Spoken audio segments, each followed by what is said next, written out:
Hello दोस्तों, good morning. स्वागत है एक बार फिर से आप सभी का एनजेटी एजुकेशन में। साथियों, आज है 30 दिसंबर और आज की वीडियो में हम लोग बात करेंगे 30 दिसंबर 2024 से बनने वाले सभी महत्वपूर्ण करंट अफेयर के क्वेश्चंस के बारे में। साथियों, आज सेकेंड लास्ट डे है 2024 का, तो देखते देखते 2024 भी बीत ही गया। चलिए शुरुआत करते हैं हम लोग कल के रिवीजन से। कल बोले तो लास्ट करंट अफेयर डेली वाला, क्योंकि वीकली करंट अफेयर आती है संडे को हम लोग रोजाना रिवाइज करते हैं। हर बार जब संडे आता है तो रिवाइज करते हैं वीकली करंट अफेयर।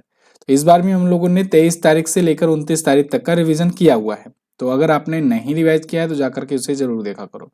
चलिए शुरुआत करेंगे सैटरडे के क्वेश्चन के रिवीजन से। तो हम लोगों ने पढ़ा था चाइना ने ब्रह्मपुत्र नदी पर दुनिया का सबसे बड़ा बांध बनाने को मंजूरी दी है।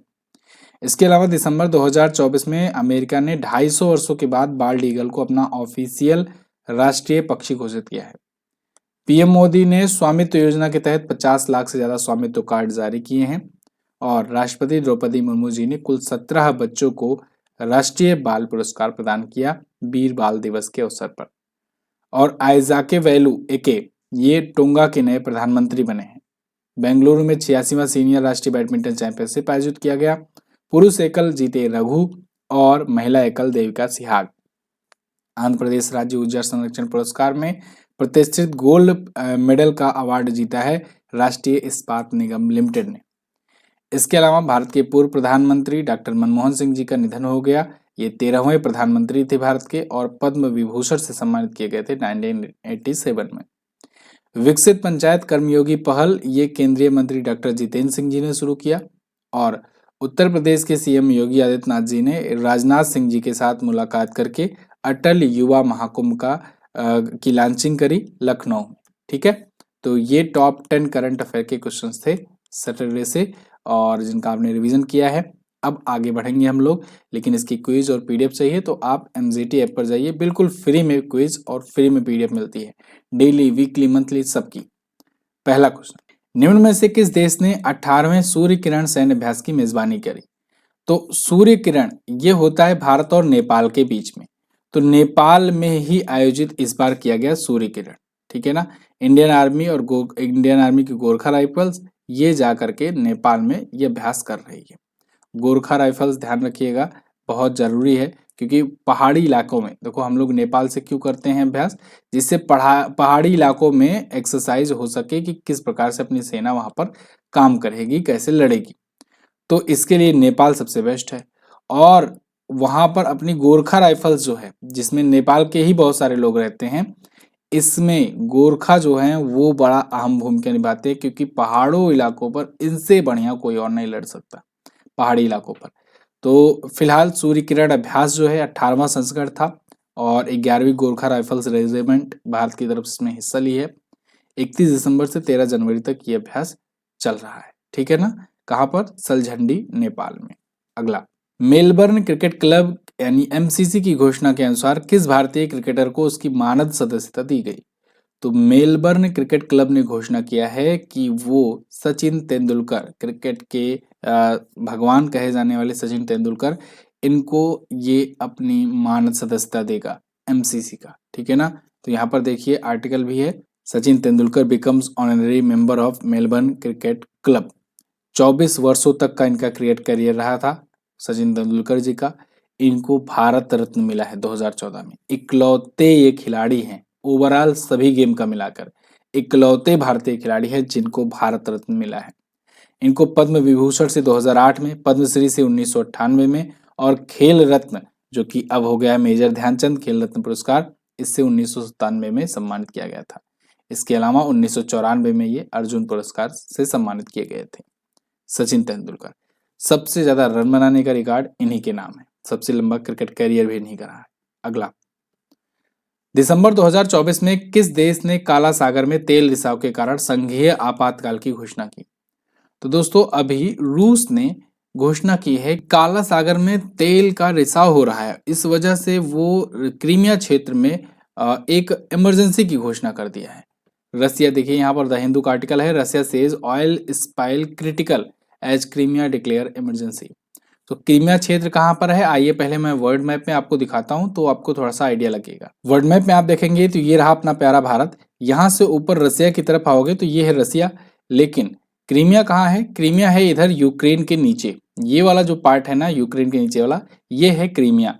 और इसी पर 2014 को कब्जा जमा लिया रसिया ने, तब से जब G8 से बाहर कर दिया गया था इसी वजह से, क्योंकि क्रीमिया पर कब्जा कर लिया था। और आज के क्षेत्र, आज के टाइम पर अगर बात करें तो ये जो हिस्सा है ना यूक्रेन का इधर वाला हिस्सा, इस पर भी रसिया का ही कब्जा है। और ये रहा आपका काला सागर, अजोव सागर, और ये रहा आपका काला सागर यानी ब्लैक सी। अब ये काला सागर में ही क्रीमिया रीजन में यहाँ पर हुआ है तेल रिसाव, ठीक है ना, तो इसका तेल रिसाव हुआ है, तो इस वजह से क्रीमिया रीजन में इन्होंने इमरजेंसी की घोषणा कर दी है, फेडरल इमरजेंसी की घोषणा की है, ठीक है। काला सागर कहाँ पर है, अजोव सागर कहाँ पर है, या इधर आपका ये कैस्पियन सागर कहाँ पर है, ये सब क्वेश्चन बन सकता है। मेडिटेरियन सी कहाँ पर है ना, तो यहाँ से क्वेश्चंस बनते हैं और अक्सर ऐसे देखने को मिलते हैं कि स्टूडेंट इसमें फंस जाते हैं। देखो ब्लैक सी जो है ये भूमध्य सागर से किसके बीच जुड़ रहा है, तो बीच में कौन सी कंट्री पड़ती है, तुर्की पड़ती है, इस्तांबुल के रास्ते लोग जुड़ते हैं। इसके अलावा पूछा जाएगा अजरबैजान के पास में कौन सा सागर है, तो ये कैस्पियन सागर है। कजाकिस्तान हुआ, तुर्कमेनिस्तान हुआ, ये सब कैस्पियन सागर से बॉर्डर लगाता है अपना, ठीक है। तो ये सब क्वेश्चंस बनते हैं, लेकिन ये आपको तभी तैयार होगा जब आप रोजाना करंट अफेयर देखोगे, ठीक है ना। देखो अभी अभी मैं क्या बताऊं, टेक्नीशियन का एग्जाम चल रहा है, इससे पहले रेलवे का बहुत सारा एग्जाम चला, जेई का हुआ, एएलपी का हुआ, तो हालांकि उस टाइम बुक पर लगा गया था तो उतना एग्जाम रिव्यू वगैरह बना नहीं पाया मैं वीडियो, लेकिन मैं देखता हूँ क्वेश्चंस 100% क्वेश्चंस पूछे जा रहे हैं आपके करंट अफेयर से, डेली करंट अफेयर से ही 100% क्वेश्चंस आ रहे हैं। एक भी क्वेश्चन ऐसा नहीं है कि जो आपको पढ़ाया नहीं गया हो। और मुझे लग रहा है कि इस बार रेलवे ने बहुत इजी दिया है पेपर, करंट अफेयर के क्वेश्चंस खास करके। और लेकिन हाँ, उन्हीं के लिए इजी है करंट अफेयर जो डेली फॉलो करते हैं, जो डेली फॉलो नहीं करते हैं उनको करंट अफेयर में ही दिक्कत हो रही है। इसलिए आप लोग डेली करंट अफेयर रोजाना देखो। अगर डेली टाइम नहीं निकाल पाते हो तो जो ई बुक्स आती हैं या बुक आती है या जो क्विज कराया जाता है, इन सब से भी आप डेली कंटेंट कंज्यूम कर सकते हो और अपनी प्रिपरेशन जारी रख सकते हो। लेकिन ध्यान रहे कि जैसा कि मैं आपको हमेशा बताया हूँ कि जो एक्सप्लेनेशन होता है वहां से क्वेश्चंस ज्यादा बनते हैं, जो बीच बीच में मैं फैक्ट्स बताता हूँ वहां से भी क्वेश्चन ज्यादा बनते हैं। और वो तभी आपको पता रहेगा जब आप डिटेल एनालिसिस के साथ पढ़ाई करोगे। रट्टन विद्या नहीं, करंट अफेयर में रट्टन विद्या नहीं चलने वाली, ठीक है ना। चलिए, तो रूस जो है ये काला सागर में तेल रिसाव के कारण संघीय आपातकाल की घोषणा किया हुआ है। रूस की राजधानी मॉस्को होती है, मुद्रा इसकी रूबल होती है, राष्ट्रपति व्लादिमीर पुतिन है, ठीक है ना। तो 21 दिसंबर को ये घोषणा की है। अब क्रीमिया ये रीजन याद रखना, और ये भी याद रखना कि उस पर कब्जा किया था 2014 में रूस ने, इसी वजह से G8 से भगा दिया गया था और अब G7 है उसके बाद से, ठीक है। अगला, निम्न में से किस बैंक को Dada Saheb Phalke international film festival 2025 के लिए स्पेशल पार्टनर घोषित किया गया। तो Dada Saheb Phalke international film festival award 2025 का जब आयोजन होगा तो उसमें स्पेशल पार्टनर होगा पंजाब नेशनल बैंक, पीएनबी, एक सरकारी स्वामित्व वाली बैंक है पंजाब नेशनल बैंक।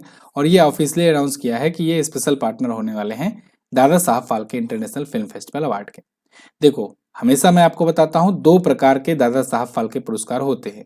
एक दादा साहब फाल्के फिल्म फेस्टिवल होता है, तो इसमें बहुत सारे टाइप के, बहुत कैटेगरी में अवार्ड दिए जाते हैं, जैसा कि हर फिल्म फेस्टिवल में दिए जाते हैं। लेकिन एक होता है दादा साहब फाल्के अवार्ड।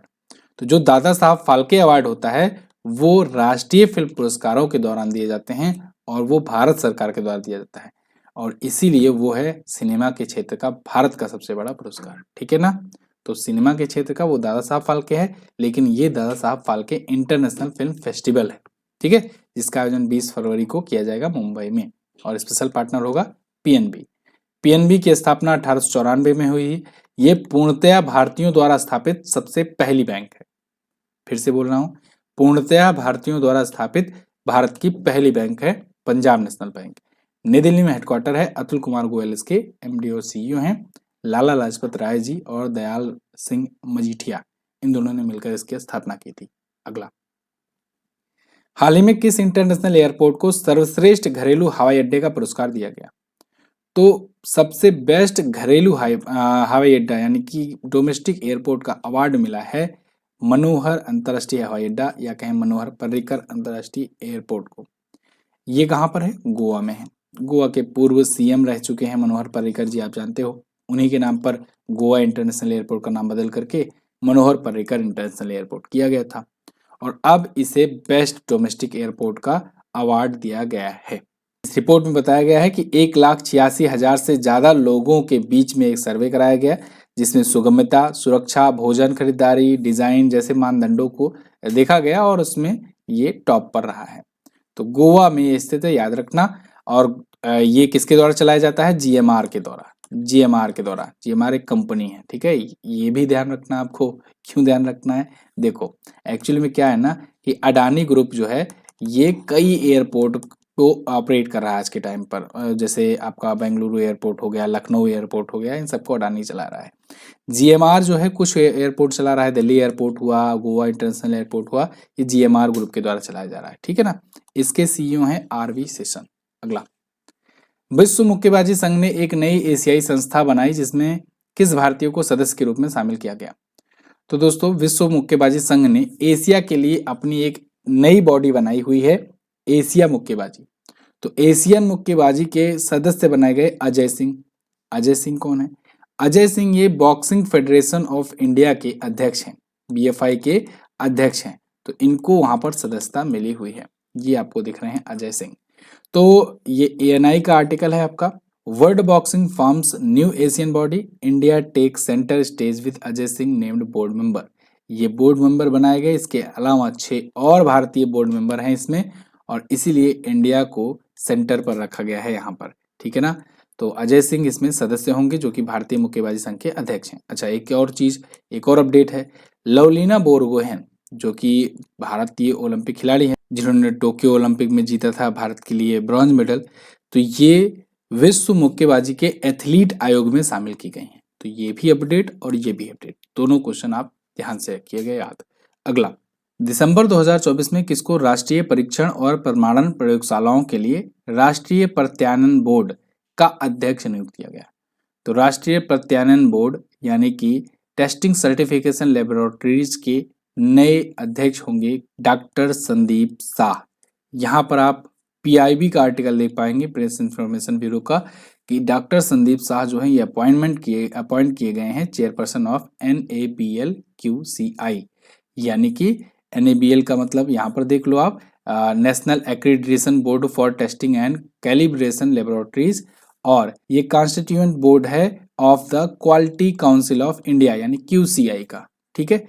तो ये उसके अध्यक्ष नियुक्त किए गए हैं। ये किसकी जगह पर आए हैं? सुबन्या अय्यप्पन की जगह पर आए हुए हैं।